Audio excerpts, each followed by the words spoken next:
हाँ जी स्टूडेंट्स, देखिए अगर आप लोग सीबीएसई 2026 के अंदर अपीयर कर रहे हैं और आपको इंटीग्रेशन का, अगर मैं क्वेश्चन की बात करूं जो कि पेपर में आने के चांसेस बहुत ज्यादा हैं, वो क्वेश्चन है मेरे पास 0 से लेके π/2 रूट साइन एक्स अपॉन में रूट साइन एक्स प्लस में रूट कॉस एक्स। मान लीजिए आपके पास इस तरह का क्वेश्चन आता है, तो इसके लिए एक सिंपल से हमारे पास शॉर्टकट होता है या ट्रिक कह सकते हैं हम लोग।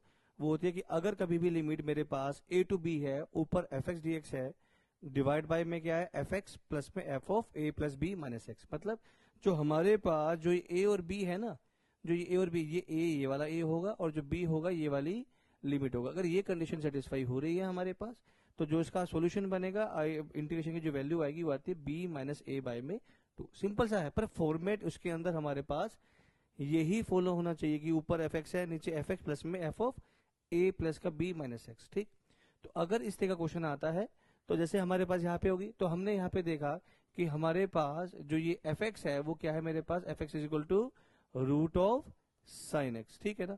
और अगर मैं बात करूं f of a plus b minus x, यहाँ पे जो ए की वैल्यू 0 थी, तो a plus b minus x की वैल्यू क्या बनेगी, रूट के अंदर साइन ऑफ π/2 माइनस का एक्स। तो ये क्या बनेगा मेरे पास, रूट ऑफ cos x।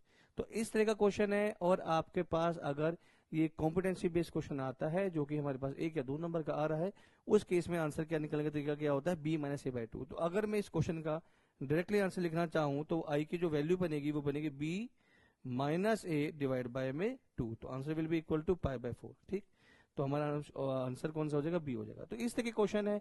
अगर आप देखेंगे एनसीईआरटी की एक्सरसाइज में, बैक साइज में भी ऐसे कुछ क्वेश्चन है, आप उनका डायरेक्ट आंसर निकाल सकते हैं। आप ये भी कह सकते हैं कि अगर आपने सॉल्व कर लिया पेपर में तो आप इस तरीके से अपने आंसर को क्रॉस चेक भी कर सकते हैं। Thank you.